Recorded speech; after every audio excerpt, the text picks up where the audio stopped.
this video, I'll give you guys a step-by-step guide showing you how to create an anti-meta Djokovic build that I use to be the number 78 ranked player in the world.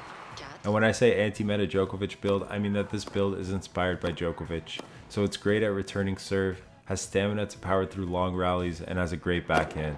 And it's also competitive against the maxed out forehand, backhand, and power meta builds that are being used by 99% of the players that I come across. It's a fun build that I tried out to show that it's possible to play with some creativity and still get wins. And as an added bonus for Djokovic fans, you can name this build Novak Djokovic and use it in local play since we don't have Djokovic in the game just yet. So without further ado, let's get into his base stats. You want to max out your forehand to 70, which will become 82 after coach and fittings boosts. You also want to max out your backhand, which becomes 93 after boosts. And just like Djokovic, we have a strong backhand that we can use to end points. Don't touch serve and volley like in other meta builds, and then upgrade your power to 60, which will become 84 after all the upgrades. The 84 power is enough to dictate points and eventually finish them off. As long as you stay in control of points by timing your shots decently, you shouldn't have problems winning on your serve. The ground strokes are decent enough to rally pretty evenly with other meta builds, but you might notice that it's a little bit harder to finish off points with a relatively low power rating. That being said, it's important to perfect time your winners because the lower power gives us less leeway than with other builds. Otherwise, it might take you a couple of extra shots to finish off your points. This is definitely a downfall of this build, but it's a sacrifice we make to improve both our return of serve and our stam.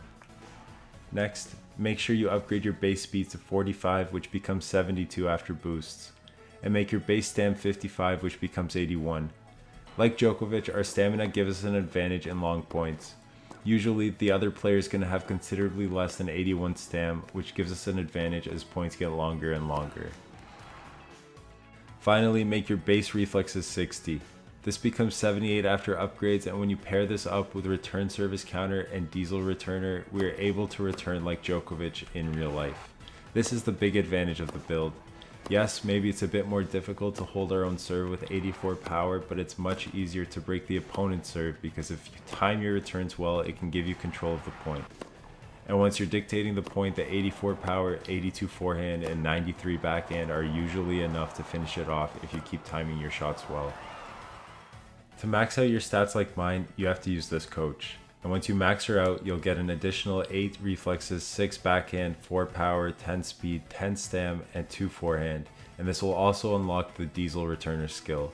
Then for the fittings, you're going to want them all to be set to fittings so that we can unlock return service counter. For the strings fitting, I picked number 20 because all of his sets are relevant and the other two options waste points on volley. Then for the grip fitting, I picked number 26 because the other two options waste points on serve. For the frame fitting, you have the option of going for either number 17 or number 20. The difference between them is that fitting 17 gives us an extra 7 backhand and 3 power, whereas fitting 20 gives us an extra 7 reflexes and 3 forehand. In my build, I went for fitting 17 because I wanted to emulate Djokovic, who has a stronger backhand than forehand. But fitting 20 is a good option too if you want to make your returns even stronger, so that's something I'll leave up to you. When I first started using this build, I focused on only returning serves using flat control shots because if you look closely, you can see that both of these badges appear to apply only to flat control shots. But later, when I started to put some power in my flat returns, I noticed that they were more effective and traveled faster. So don't think you have to limit yourself to only flat control shot returns. The badges will still work with some power. I can't say that this build is objectively better than the meta that everyone's using, because the meta exists for a reason, but it seemed to work really well for me ever since switching to it. I think I'm about 10-1 against level 30 players, and that's not saying too much since it's hard to know their skill level.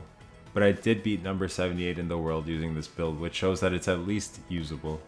And as a bonus, it's fun to try something different for once and to show that you can be competitive without using the same build as everyone else.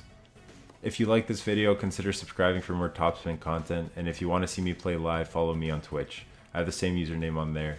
Let me know if you have any more players you want me to make builds around in the comments. See you guys next video.